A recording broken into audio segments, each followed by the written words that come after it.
यहाँ में उस दिन का बीजेपी जिंदाबाद ये टूटेगा रे भारत माता की अरे यार थोड़ा ये करो ना किसका बनना है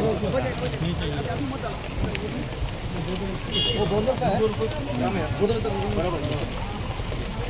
ये नेशनल न्यूज़ बनना चाहिए। बारिश में भी चल रहे हैं।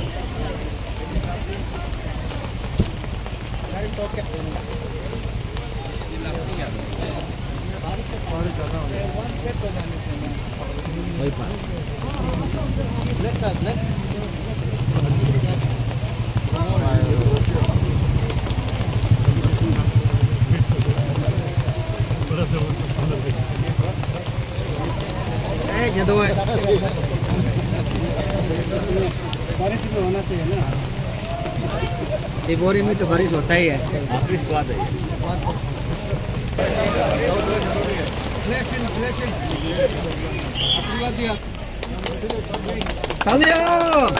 भारत माता की, भारत माता की, बीजेपी जिंदाबाद, बीजेपी जिंदाबाद।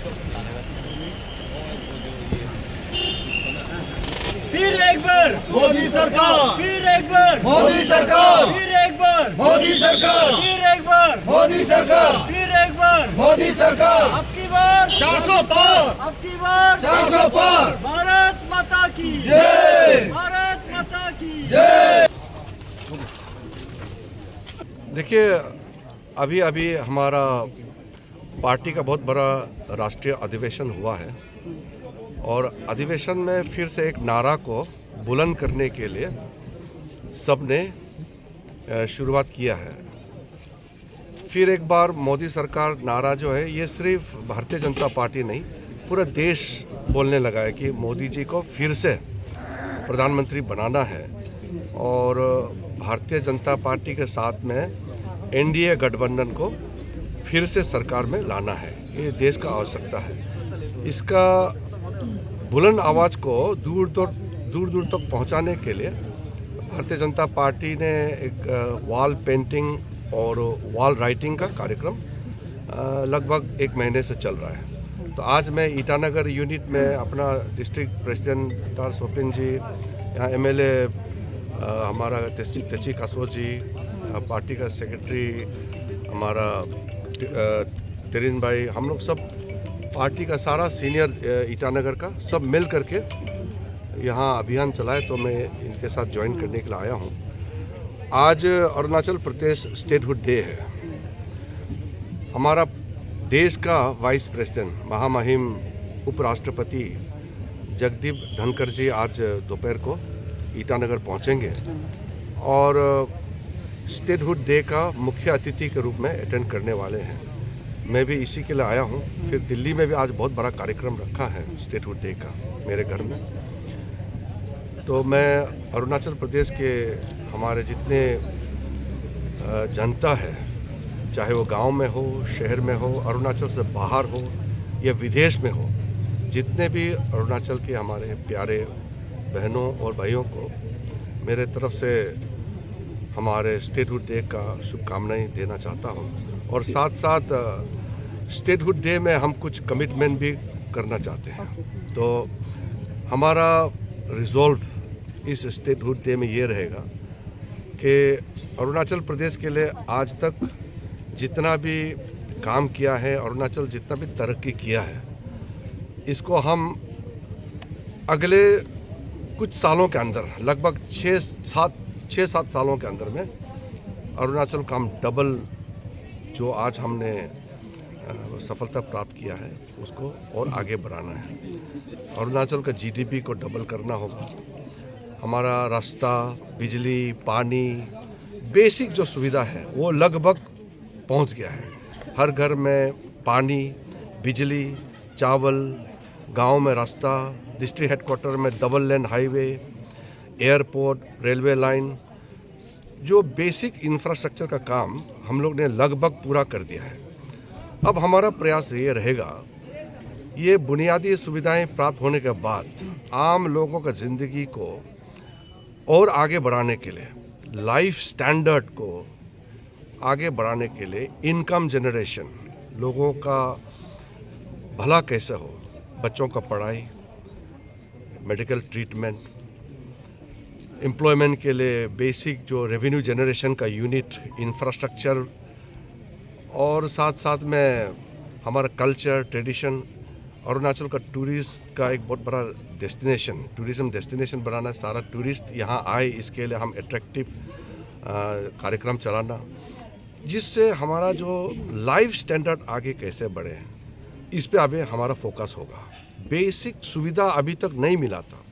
अभी मान लो गांव में रास्ता ही नहीं था तो लोग पहुंचेंगे कैसे? हमारे यहाँ एयरपोर्ट नहीं था तो लोग आएंगे कैसे? ये इंफ्रास्ट्रक्चर खड़ा करना था, ये काम लगभग पूरा हो गया है। नेक्स्ट फेज ऑफ डेवलपमेंट जो है लोगों का ज़िंदगी को बेहतर और करने के लिए हमारा एक रोड मैप होगा। उसके लिए आज का हमारा स्टेटहुड डे में एक कमिटमेंट के साथ हमको आगे चलना है। सर आपका एक सपना था कि ईस्ट वेस्ट कॉरिडोर, उसका स्टेटस क्या है? ईस्ट वेस्ट कॉरिडोर का सर्वे लगभग कंप्लीट हो चुका है।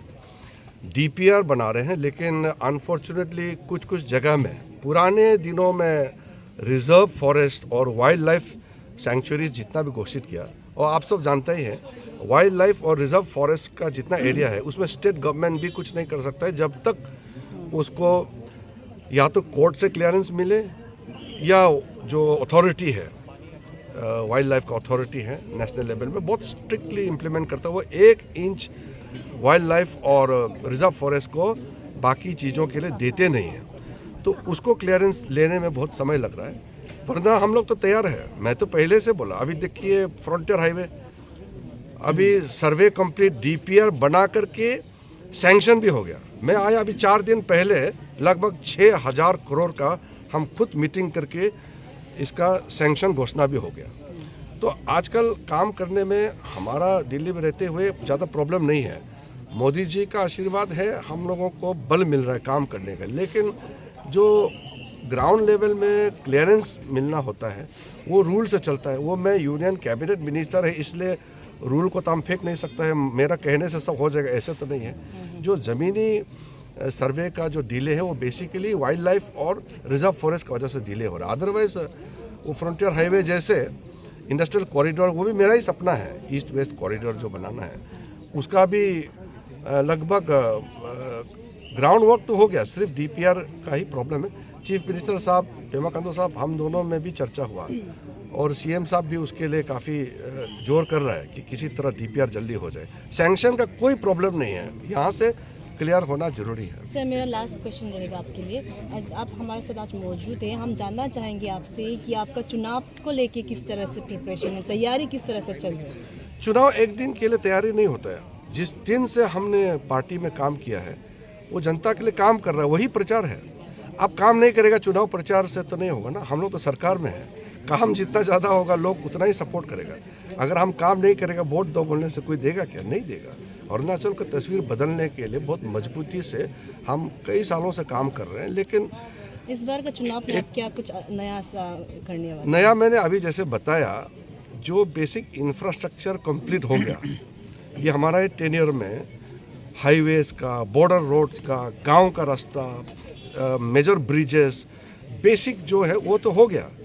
अब मेरा फोकस रहेगा अगले 5-6 साल के अंदर में अरुणाचल को बहुत ही एट्रैक्टिव डेस्टिनेशन बनाना और यहाँ इनकम जनरेशन के लिए बहुत सारा मैन्युफैक्चरिंग यूनिट्स लाना, ये मेरा फोकस है। सर अरुणाचल प्रदेश एक आप स्पेसिफिक जोन में 5 जोन में आता है और आप आर्ट एंड साइंस का मिनिस्टर भी है, तो इसका आकलन के लिए, इसका मेजर ये के लिए क्या आपका योजना क्या है? अभी हमने दापोरिजो में भी अर्थक्वेक सिस्मिक सेंटर को तैयारी किया। अभी इनॉग्रेशन करना है, वो तैयार है।